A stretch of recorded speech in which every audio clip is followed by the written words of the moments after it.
we decided that Saddam Hussein ought to accept something very similar.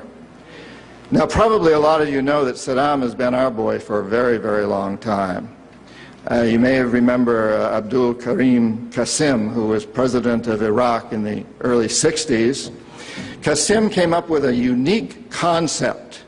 He said, Iraqi oil ought to go to benefit the Iraqi people. How novel is that?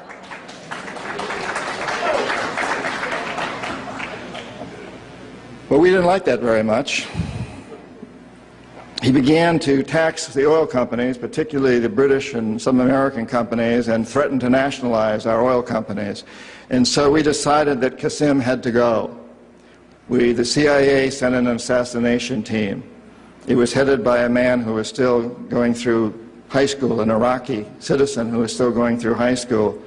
They riddled Qasem's car with bullets on the streets of Baghdad and missed him.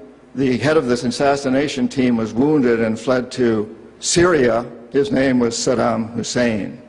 He was a CIA agent in those days, an assassin for us. He failed. He was our boy. He was our man.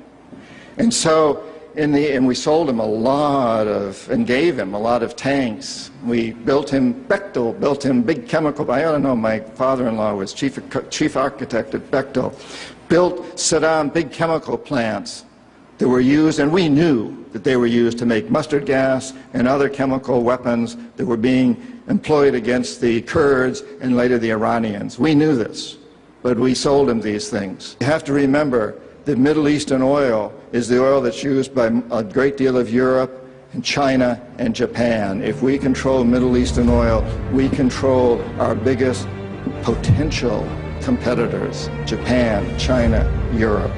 So it's very important that we do that.